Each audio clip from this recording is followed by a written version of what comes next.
Number 3 is the fact that it was the women who said that they saw Jesus first and they saw the tomb empty first. They were the first ones that said it. And if you are making up a story, if you're living in Israel, among Jewish people, the last people that you would use to concoct a story would have been to say the women saw Jesus first.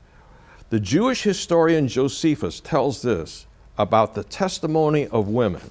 He says, in court, they should not even be admitted into court because of the levity and the brashness of their sex.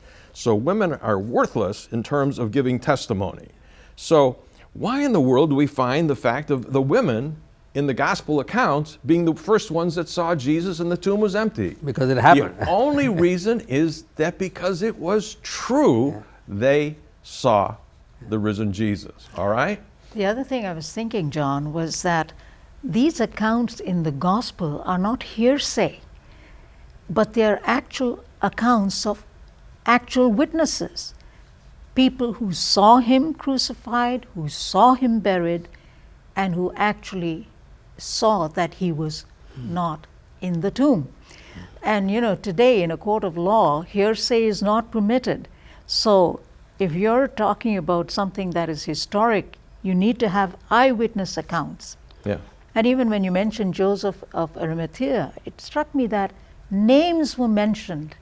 So it isn't just something that's kind of nebulous. There are actual people mentioned, names mentioned, and to me that goes a long way in terms of being able to validate something so profound. Yeah, you should have been a critical scholar, because fact number 5, historical fact number 5, that the majority of critical scholars all around the world, skeptics, atheists, and Christians, they said Jesus' disciples said that Jesus arose from the dead and appeared to them. And according to Paul's account in 1 Corinthians 15, which they give credit to for a variety of reasons, some of them which we'll get into, Paul said more than 515 people saw Jesus after he arose from the dead. They were all eyewitnesses. Exactly. Now, we have a friend by the name of Lee Strobel. He used to be the legal editor of the Chicago Tribune. He was one of the biggest atheists in Chicago. And his wife became a Christian, and so he thought, I've got to destroy Christianity. And he took 2 years to try to disprove that Christianity was true, all right? When he got to this point that 515 people had seen Jesus and were eyewitnesses, and Paul was pointing out who they were, he says, now, think of this. If you brought 515 eyewitnesses into court to give testimony about what they saw, that testimony in front of the jury would add up to 5 straight days or 129 straight hours of testimony.